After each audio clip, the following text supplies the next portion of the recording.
Abra a Bíblia comigo. Segunda carta do apóstolo Paulo aos Coríntios, capítulo de número 1. Enquanto os irmãos acham aí, 2 Coríntios, capítulo de número 1. Nós vamos ler do versículo 1 até o 11. Enquanto os irmãos acham, eu quero externar aqui minha gratidão, a minha alegria de estar com os irmãos aqui esta noite. É um privilégio, uma honra de estar diante da igreja do Senhor, cercada com a noiva do Cordeiro e com os amigos. Muito obrigado, meu pastor. Pastor Gésner é nosso amigo mesmo, irmãos. 2 Coríntios, capítulo de número 1, do versículo 1 a 11. Quem achou diz amém. Amém. A tradução é a NVI, se tiver um pouco diferente, mas o contexto é igual, tá?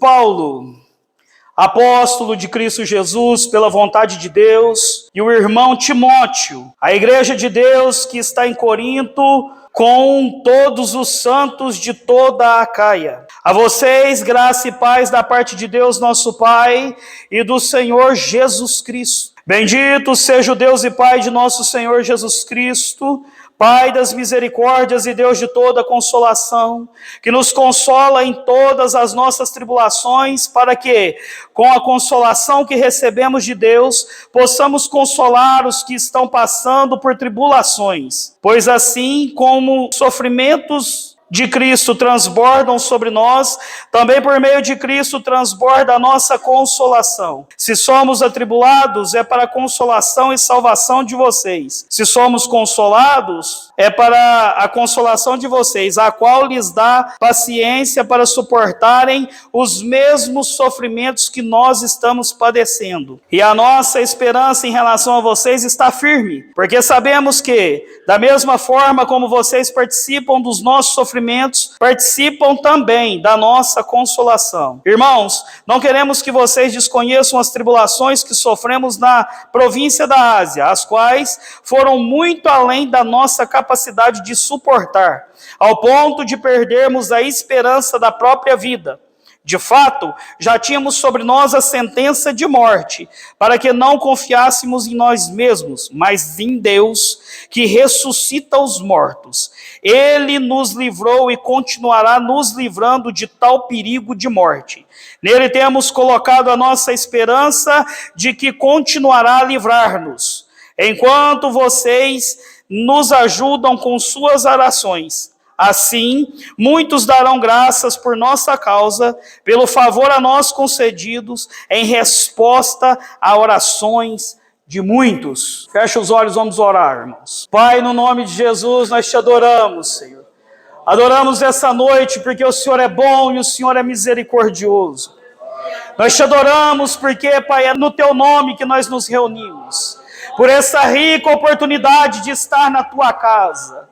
Pai, eu coloco-me, Pai, diante do Senhor com tremor e temor, Pai, para receber daquilo que o Senhor tem para fazer aqui esta noite.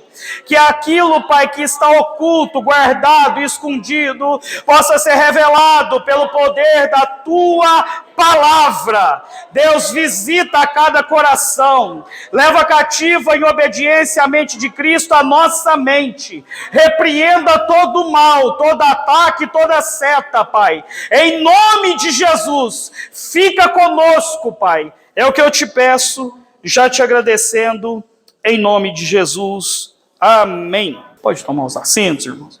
Eu estava orando para vir para cá, e já faz um tempo, né? Desde quando foi feito o convite, e o Senhor começou a trazer algumas verdades ao meu coração.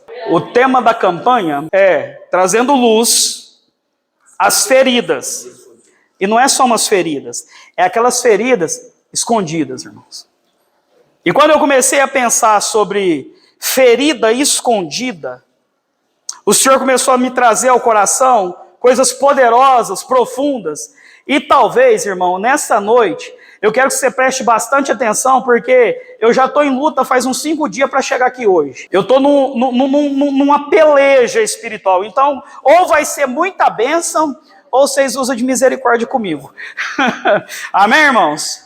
Vamos lá? Quando a gente fala de ferida, uma das primeiras coisas que a gente precisa prestar atenção é que as feridas que mais doem em nós são aquelas que o remédio não cura.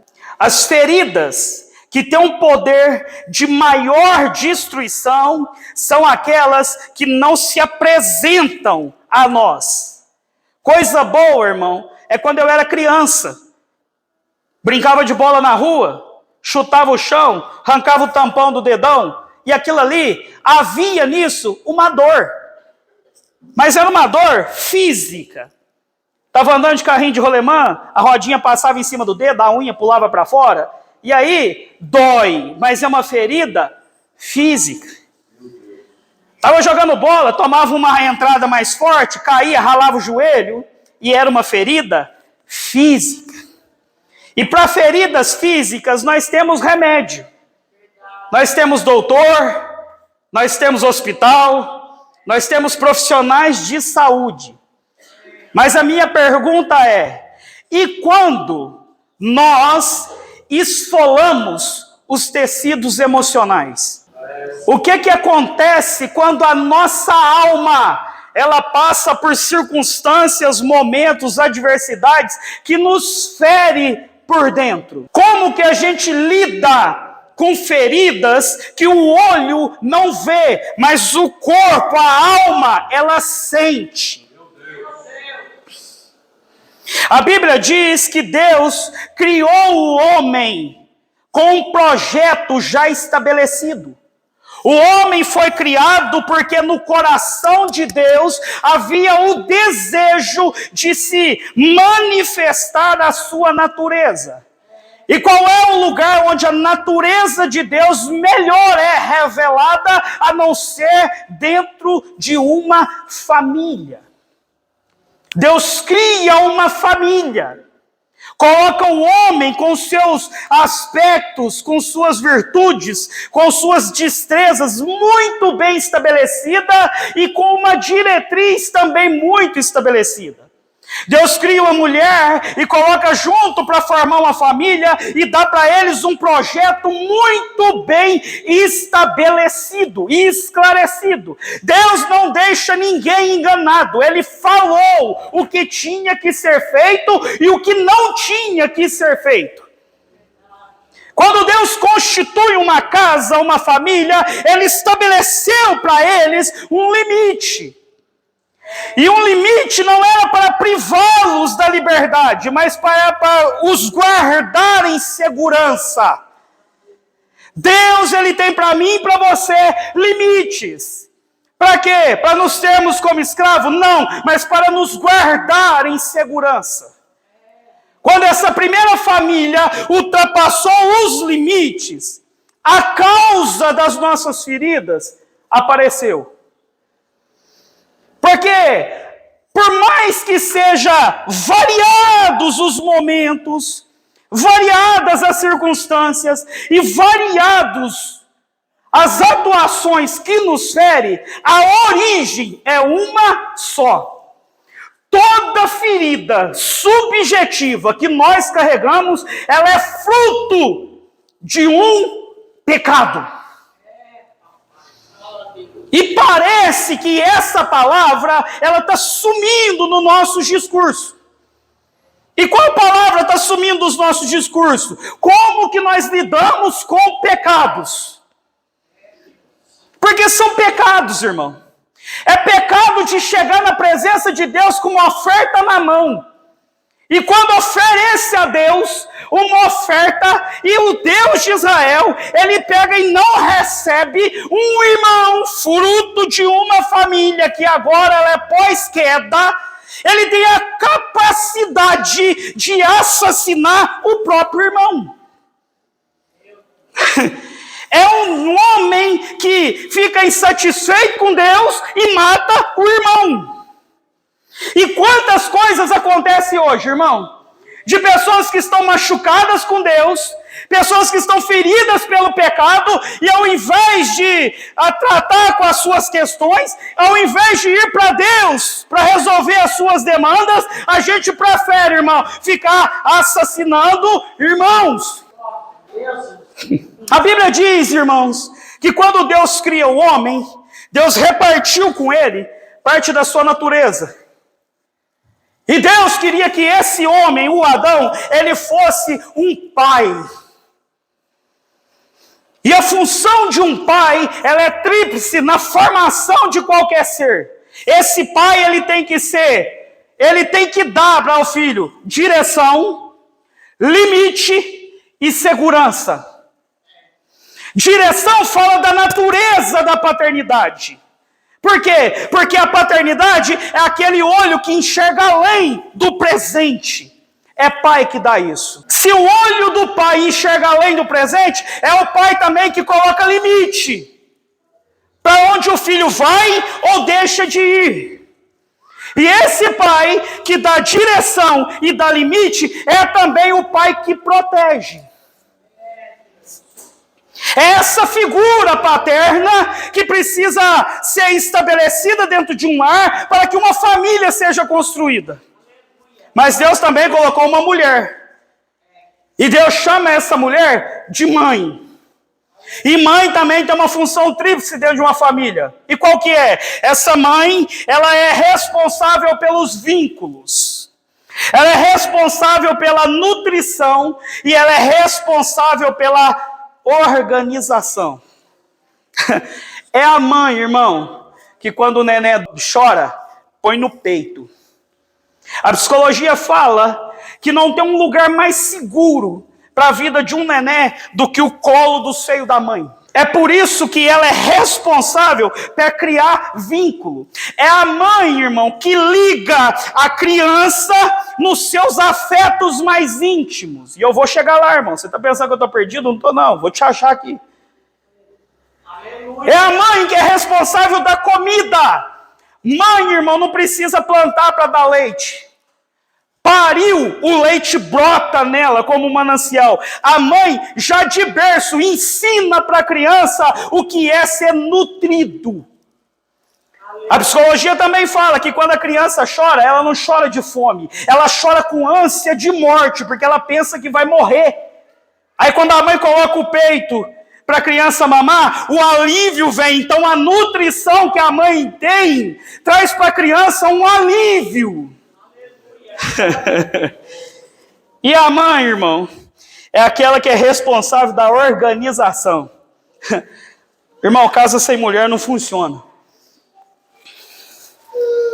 É a mãe que sabe colocar cada coisa no seu devido lugar. Por que eu estou te falando isso, irmão?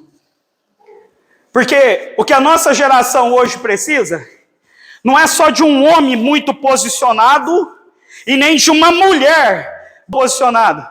A Bíblia também fala que quando Deus vai criar, Ele não criou o homem e a mulher. Não. A Bíblia diz que Deus criou duas pessoas físicas e depois juntou essas duas e criou uma pessoa jurídica. A Bíblia diz que Deus casou essas pessoas, Adão e Eva, para construir uma família. E o casamento tem também uma função didática tríplice. Preste atenção.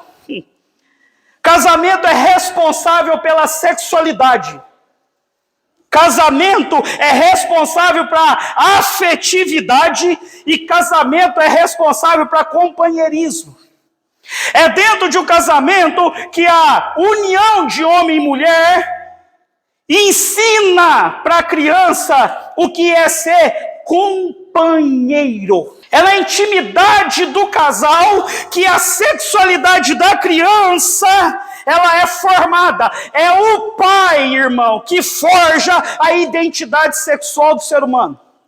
Seja ele masculino, seja ele feminino. É a presença do pai que estabelece esse parâmetro de sexualidade.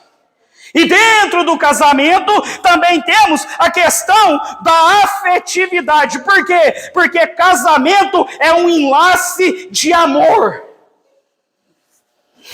Aleluia. Você deve estar pensando, rapaz, está doido. Tô não, irmão. Sabe por quê? Porque se você fechar o teu olho agora, você vai ver que quase todas as feridas que você carrega por dentro é porque esta equação foi quebrada. Quisera eu, irmão, falar para você que hoje 1/3 dos brasileiros não tem o nome do pai no RG. Eu queria dizer para você, irmãos, que o número de órfãos que está crescendo no nosso país é tão grande que não tem família para adotar o tanto de criança que está abandonada.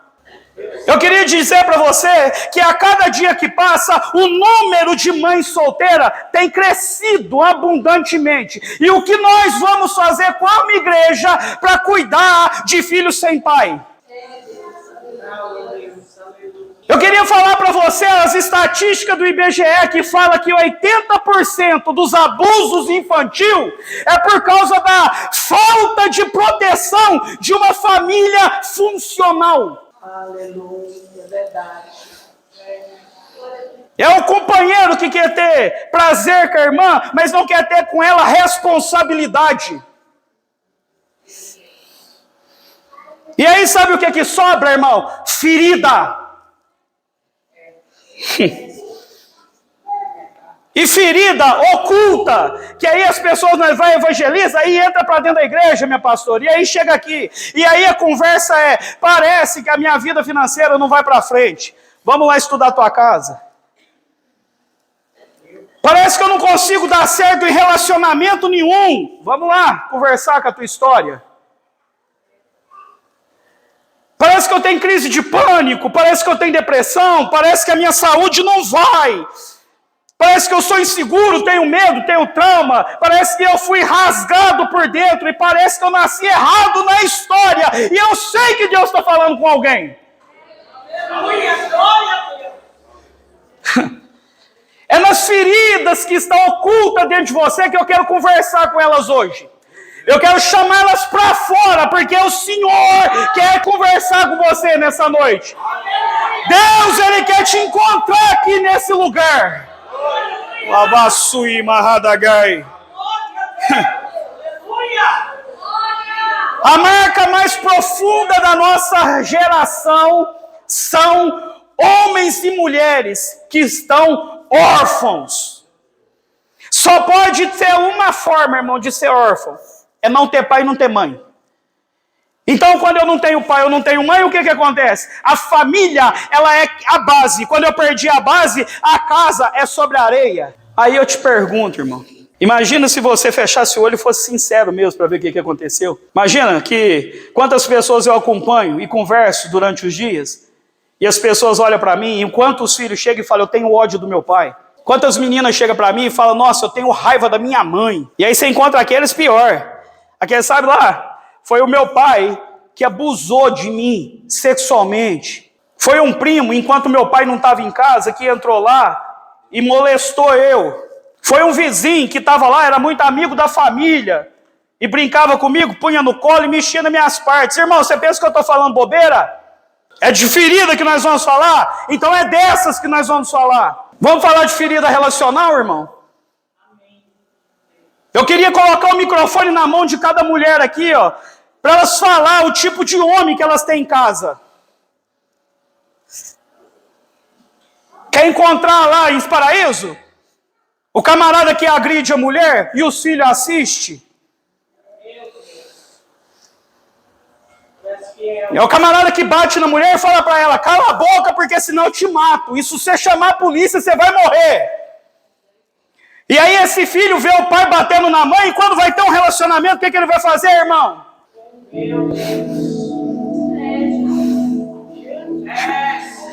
Antes de ontem, irmão. Foi antes de ontem. Não foi semana passada, não. Antes de ontem. Teve uma manifestação lá nos Estados Unidos. E um movimento político de esquerda começou a bater no peito e tinha uma menina, adolescente, jovem, descontrolada, gritando, nós amamos matar bebê. Porque são pautas a favor do aborto, irmão. Você está preparado para ter esse tipo de conversa, irmão? Você está preparado para Deus te falar qual que é a tua responsabilidade aqui nessa noite? Você está preparado para Deus abrir a porta do teu coração e começar a visitar os quartos escuros da tua alma?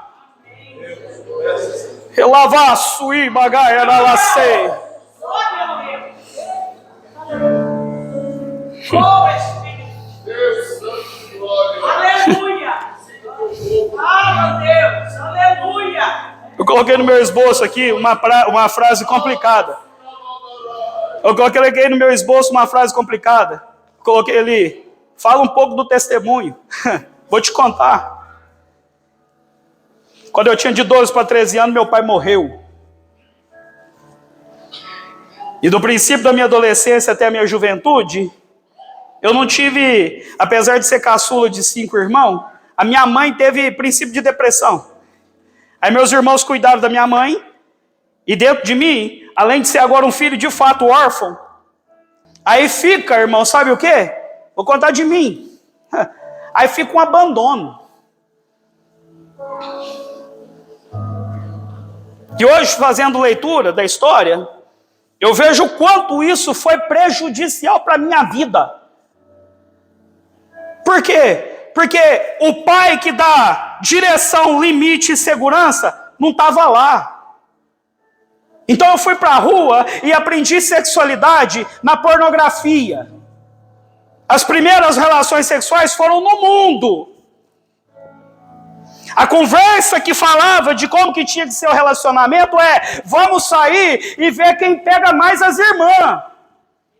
E a conversa é: eu vou formar para ver se eu viro alguém na vida. Na escola, eu terminei o ensino médio.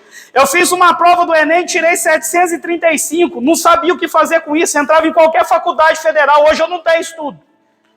Eu não tenho curso superior. Podia ter entrado em qualquer uma, mas não tinha ninguém para pegar na mão e falar: vai aqui. Minha mãe apanhava do pai dela de chicote de cavalo. E aí, quando ela ia nos educar, sabe de que jeito que ela educava? Era no chicote também. E isso criou em nós uma insegurança relacional. Então hoje eu sei por que eu tinha um monte de relacionamento. Por quê? Porque eu estava buscando nas irmãs uma mãe que me faltou. E talvez seja o teu caso. É desse tipo de ferida, irmão, que a gente precisa começar a conversar. É que tipo de mãe você está sendo para o teu filho e que tipo de pai esse filho tem. Porque chegar na igreja e falar que a juventude dá problema é fácil, e a tua responsabilidade? É família sair da igreja porque falar: o pastor não olhou para o meu filho. Irmão, você já está machucando ele faz tempo. Mas aí aconteceu uma coisa, irmão. No meio da minha história, Jesus me encontrou.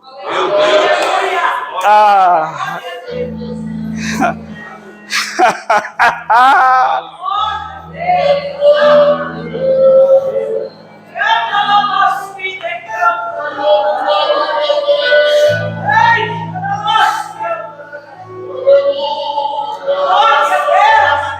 E isso foi a coisa mais importante da minha vida.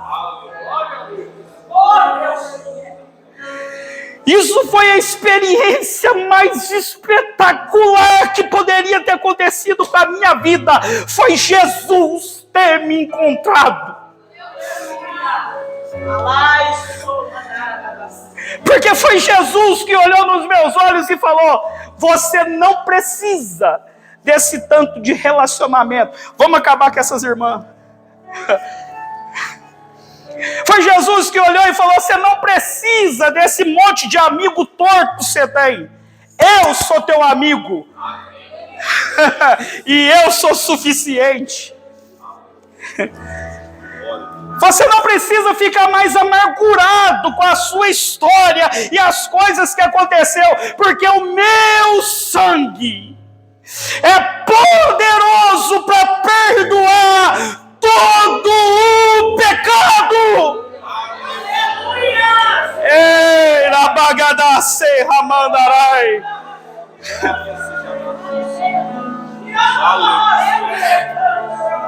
Meu pai morreu quando eu tinha de 99. Foi quando eu tinha de 12 para 13.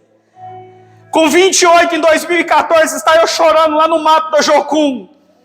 E aí eu comecei a chorar a morte do meu pai. Era tão desamparado que nem o luto eu vivi.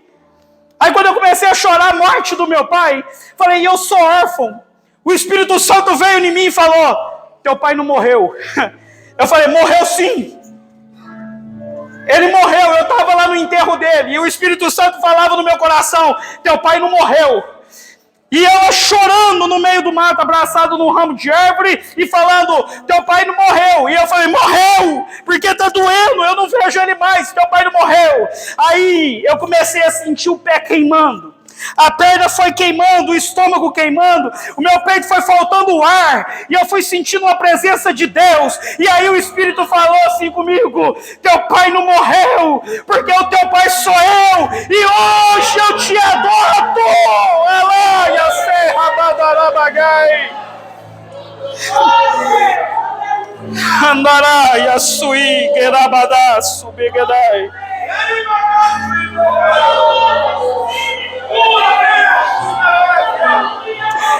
É hoje que Deus quer te encontrar e falar: Deus quer te abençoar. Se você não teve um pai, não teve uma mãe, se a tua família foi ruim, hoje o Jesus de Nazaré, Ele quer abraçar a tua história. Ele quer te dizer: eu sou teu pai, eu cuido de você, é eu que vou mudar a tua história.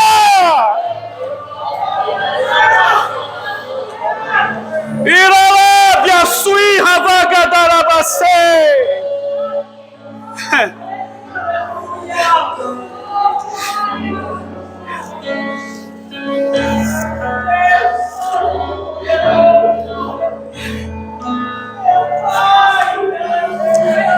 Irmão, sai pra fora.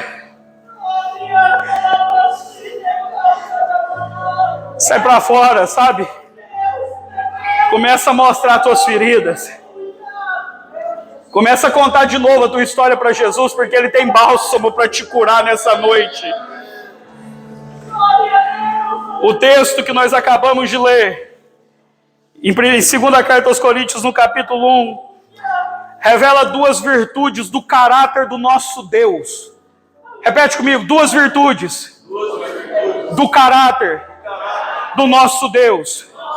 Capítulo 1, versículo 3 está escrito assim: bendito o Deus e o Pai de nosso Senhor Jesus Cristo, que é o Pai das misericórdias.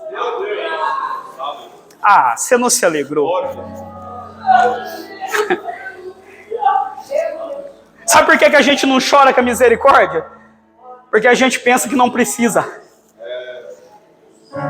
Ou se a gente pensa que não precisa, a gente pensa que não é merecedor dela. E eu quero te dizer uma coisa nessa noite: a misericórdia do Pai não tem como merecer, só tem como receber. Ah, é pra você ter dado um glória mais forte. A misericórdia do Pai não tem como merecer, você só recebe. Por quê? Porque a misericórdia de Deus, ela é o reflexo do seu amor para a tua vida. É as misericórdias de Deus que não deixou você ser destruído na caminhada. É as misericórdias de Deus que se renova a cada manhã e te coloca de pé, ainda com tanta luta, com tanta dor, com tanto sofrimento, com muitos desafios na vida. É a misericórdia do Pai que te guarda.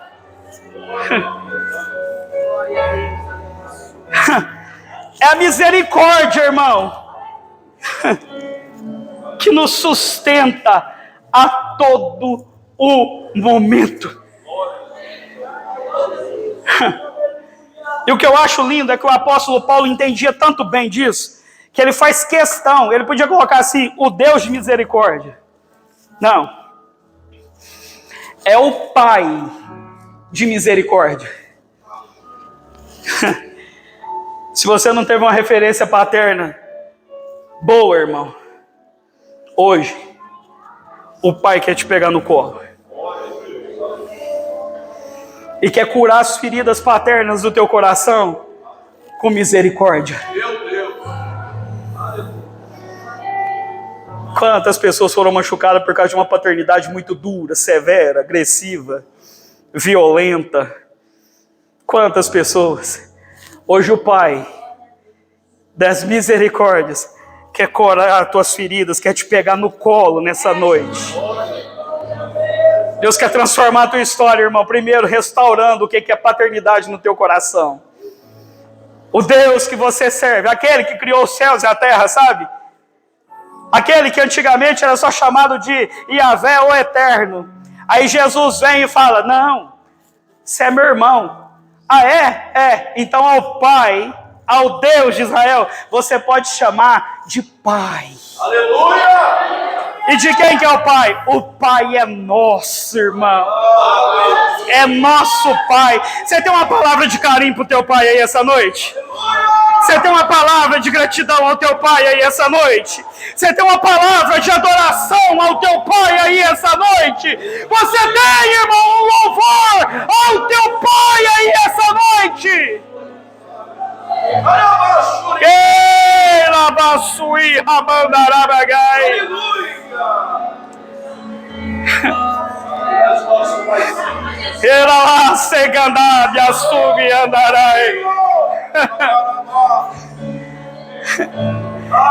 Irmão, o Pai é aquele que quando você erra, é Ele que te defende.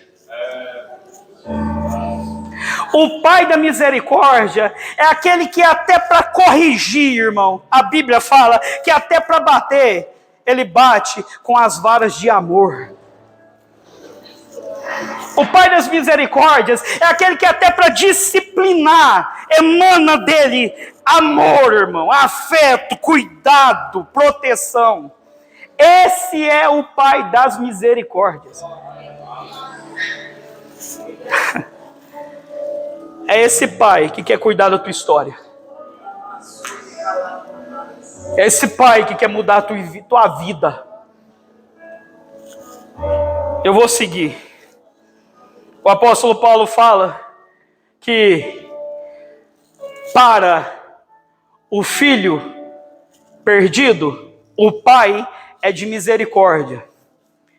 Mas para a alma ferida, é o Deus de toda consolação.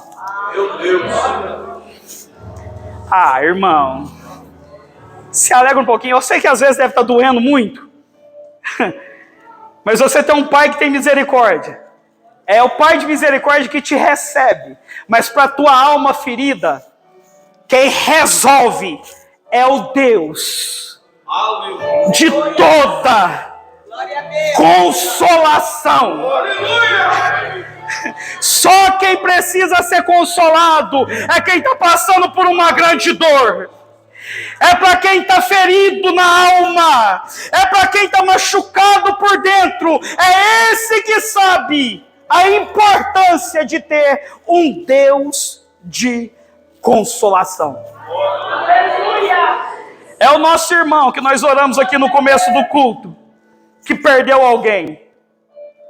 A solidão chega, a presença não está mais junta, a alma parece que vai definhando, mas aí o Senhor aparece e fala, sabe quem sou eu? Eu sou o Deus de toda consolação. Oh, glória!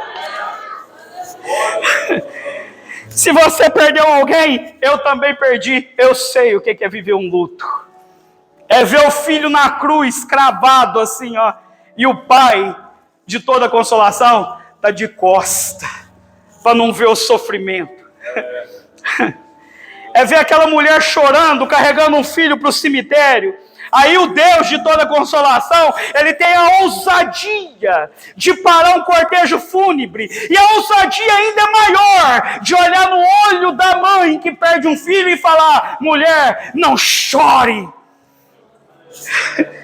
Por que não chorar? Ele morreu. Morreu não. O Deus de toda consolação está aqui. E aí Jesus toca no esquife, o menino levanta e devolve a mãe.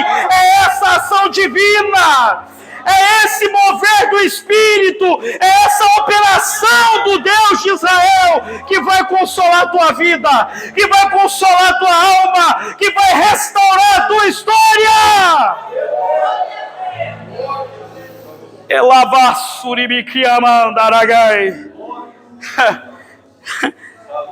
Talvez você está olhando aí, irmãos, para um filho complicado, uma filha que às vezes só chama de problemática, chegou uma mãe dessa até Jesus também, falando: Senhor, vai lá, ela está miseravelmente endemoniada. Aí Jesus falou assim: mulher, eu sou Deus de toda a consolação, pode ir. Pode ir. E quando ela volta no meio do caminho, ela já recebe a notícia. Sabe o que acontece? A tua filha está livre. Se eu fosse você, eu já estava com a mão levantada recebendo. Deus vai mudar o cativeiro da tua história. Deus vai tratar com as tuas feridas antigas, escondidas, ocultas, porque Ele te ama. Ele é um Pai de misericórdia e tem consolo para a tua alma. Você não precisa ficar do jeito que está. Você não precisa viver o que tem vivido. Você não precisa mais, irmão, persistir nessa vida de derrota. Hoje o Senhor vai derramar um consolo sobre a tua vida. Em nome de Jesus, recebe.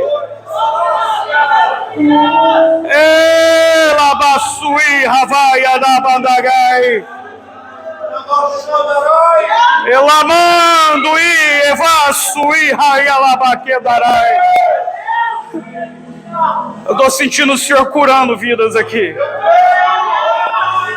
Eu estou vendo Deus fazendo grandes obras, quebrando cativeiro, derrubando muralhas, tratando, irmão, aquilo que ninguém sabe, ninguém conhece. A palavra de Deus te acha nessa noite. Os teus traumas não vão ficar assim. Deus tem solução para eles. A tua vida não vai ficar desse jeito. O Senhor vai te consolar. Recebe. Oh, glória! Aleluia! Meu Deus, aleluia! Oh, Espírito Santo! E a nossa, e a conta, deixa a nossa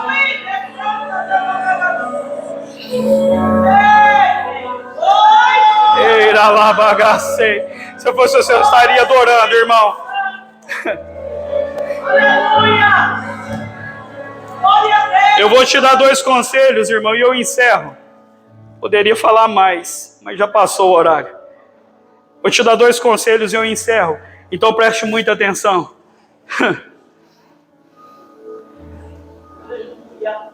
A mensagem que tem sido pregada nos dias de hoje, que vai ficar tudo bem, não vai, se você não enfrentar a sua dor. Para de fugir, irmão. Para de se enganar. Ferida na alma não trata desse jeito, não. Não é com cursinho de coach que vai resolver os seus problemas existenciais, não, irmão. Não é com palavras de efeito que as feridas da tua alma vai curar. Então para de se enganar. Vai para os pés da cruz. Seja sincero com a tua história, irmão. Eu tive um professor no campo missionário que ele falou para mim uma coisa, pastor. Ele falou: Rogério, o bem mais precioso que você tem na tua vida não é a tua mãe, não é o teu pai, não é dinheiro, não é amigo, não é circunstância, status, não é nada. O bem mais precioso que você tem na tua vida é a sua dor. Também fiquei igual você, com essa cara aí, falando: mas como assim? Esse irmão não está muito certo, não. Mas aí ele falou: dependendo de onde você coloca a sua dor, o resultado da tua história muda. Então, se hoje você pegar a sua dor, irmão, que é o teu bem mais precioso, sabe, a sua dor real, e colocar ela na mão de Jesus. Se eu fosse você, já era para estar cantando um grito, o hino da vitória, irmão. Se você colocar a tua dor nas mãos de Jesus, a tua história vai mudar. Vai mudar. Assume a tua história, irmão. Sente as dores. O conselho de Deus para o sacerdote lá, eu acho que é o Joel, O conselho de Deus lá para o Joel é o seguinte: vós sacerdote, sente as vossas dores. Assume a tua dor, irmão. Foi abusado, foi maltratado, foi passado para trás, foi injustiçado, perdeu um namorado, perdeu uma família, aconteceu alguma coisa na tua história que te machucou. Assume isso, não nega não. Assume com responsabilidade. Sabe, tem coisa que a gente precisa assumir a responsabilidade da nossa dor para que seja curado. A minha história, irmão, foi essa que te contei. Só estou aqui. Por quê? Porque eu assumi a minha dor. Doeu muito. Chorei demais. Mas eu estou aqui. Mas eu estou aqui com coragem para te dizer que o Senhor tem poder para curar a tua dor. Tem poder para transformar a tua história e sarar as tuas feridas. E sabe por que eu estou aqui, irmão? Porque eu estou obedecendo o segundo conselho que eu vou te dar. E o apóstolo Paulo falou disso. Aleluia. Sabe o que ele falou? Que só quem consola é quem um dia foi consolado. Meu Deus. Capítulo 1, até o versículo 11, o apóstolo Paulo faz a teologia do consolo. E a teologia do consolo é: se nós passamos por muitas lutas, foi por amor de vocês. E se nós fomos muito consolados, foi também por amor de vocês. Porque com a consolação que fomos consolados, nós agora vos consolamos. A pior coisa do mundo é pedir conselho por quem nunca sofreu. A pior coisa do mundo é pedir para alguém chorar com você, alguém que nunca derramou uma lágrima. A pior coisa do mundo é você pedir aconchego de quem ainda não foi aconchegado. É pedir conselho de quem ainda não experimentou. É pedir consolo de quem ainda nunca foi rasgado por dentro. Então, irmão, você tem uma responsabilidade com a tua dor. Sabe por quê? Porque imagina se Deus te cura hoje. O que Ele vai fazer com a tua vida, irmão? Para quem cruzar o teu caminho. Glória a Deus. Imagina se o Senhor te consola hoje. Que testemunho de consolo você vai ter na vida. Glória a Deus. Meu Pai, aleluia. Os órfãos que tiver aí que perdeu o pai, vem conversar comigo. Eu sei o que é chorar a morte do pai.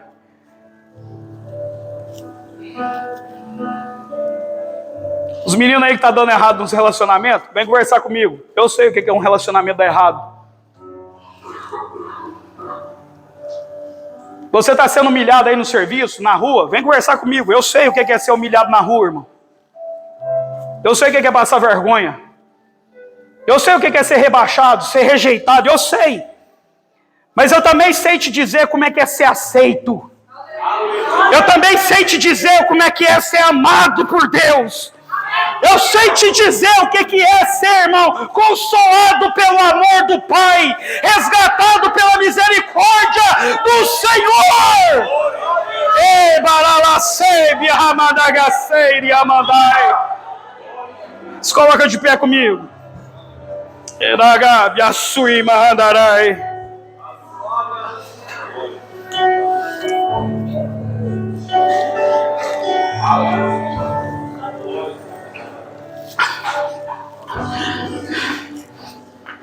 Vamos orar, gente? Fiquei sozinho. Vamos orar? Amém. Mãozinha no coração. Louvor tocando. Irmão, se você quiser vir orar junto comigo aqui, ó, e nós vamos orar por uma coisa só, cura. Vem.